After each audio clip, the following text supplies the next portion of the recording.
May tanong ako sa'yo. Anong subject yung nakakaantok at bakit? For me po is math. Math po. Math? Bakit? Kasi po, may na po ako sa math eh. May ka sa math? Yun lang? O may doon sa math? Di naman totoo. Wala. Di totoo. Anong school kayo? Asian Institute. Okay, may tanong ako. Anong subject yung nakakaantok? Practical research po. Bakit? Boring pakinggan eh. Nakaka-boring ko yung ay na internet, ganun. What? Bro, what are you talking about, man? Ikaw pre, anong subject na nakakaantok? Sa ano pre, PR din. Ano lang, inaantok lang ako. Ewan mo bakit eh. Hindi ka sigurado sa sagot mo. Oo, antokin kasi talaga ako eh. Antukin ka. Same. Pre, anong pangalan mo? Review po. Ikaw. Stepler po. Kano kayo? Pinsan. Okay, pinsan sila. Anong year mo na? First year. First year. Anong subject ang nakakaantok at bakit? Siguro po sa school namin, religious education. Bakit religious? Yun po yung yung madalas na Boring. inaantok po, yung pagka Inaantok subject po na yun. Walang buhay. Sino ba teacher niyo? Lalaki, babae? Babae. Meron naman po, kaso ewan ko, doon ako inaantok. Ano kayo na? Ikaw naman. Para sa PE. Ha? PE. Ba't PE? Di ba may ano yan? Yun na nga, physical. Physical activities. Ito ako mahilig gumanon, lagi ako nasa bahay eh. Taong bahay ka. Okay. May tanong ako, ano yung subject na nakakaantok at bakit?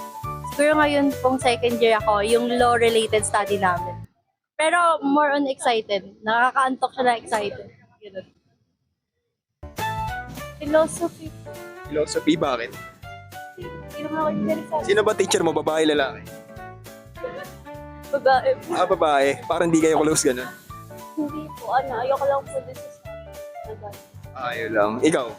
Philosophy din? research po. Research? Parehas pala kayo. Kasi po ang dami po niyang explanation, ang dami po mga paliwanag. Yun nga. Nakaka-stress. Okay. Ikaw?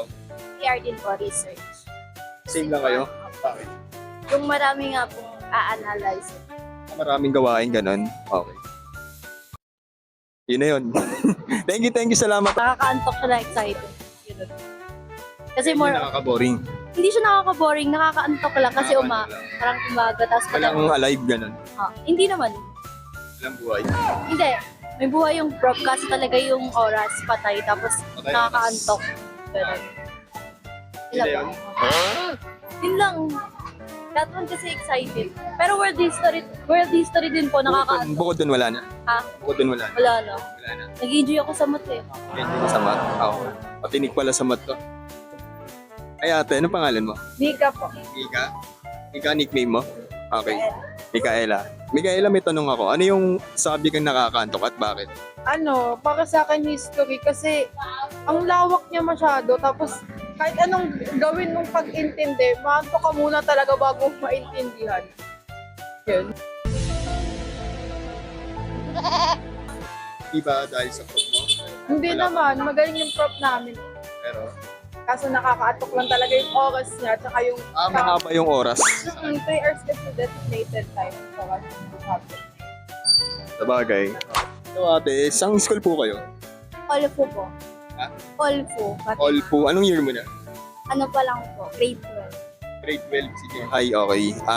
Anong subject na nakakaantok at bakit?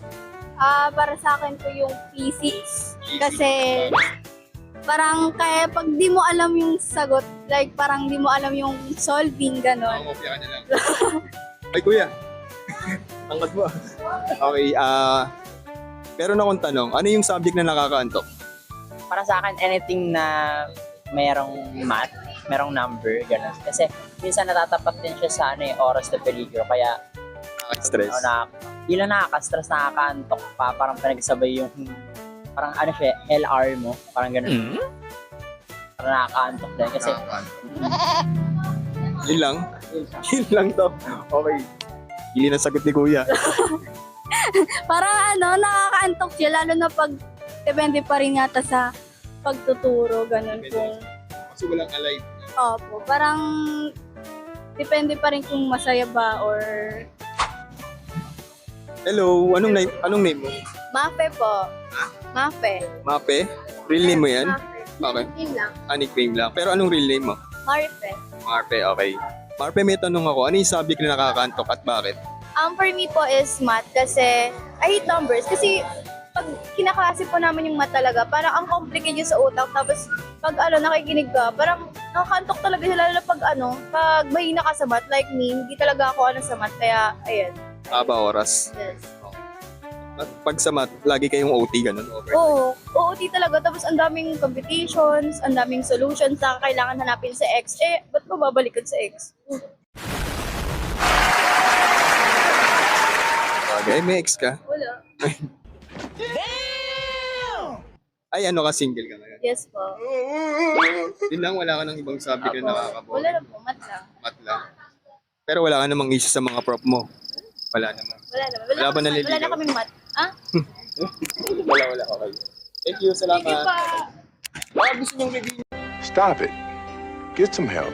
Depende pa rin kung masaya ba or... Depende sa vibe ng teacher. Yes po. So parang para sa akin yung P6 or depende pa rin sa subject na nakakantok talaga. Parang Anong subject? P6, math.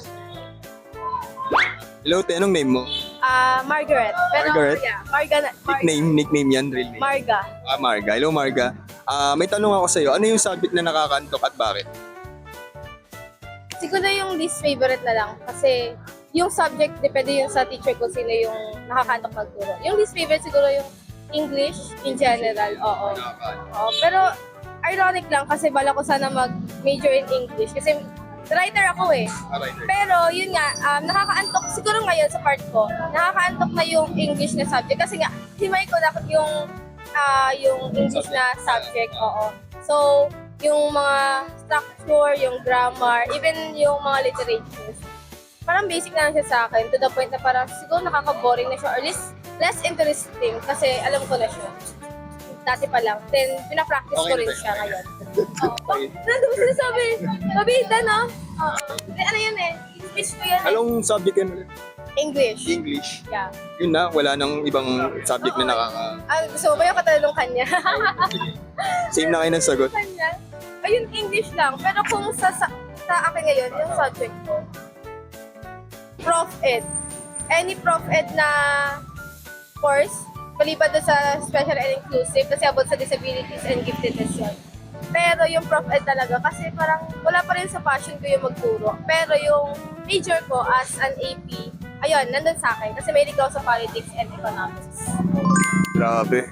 Speechless. Sige, yun lang. Thank you.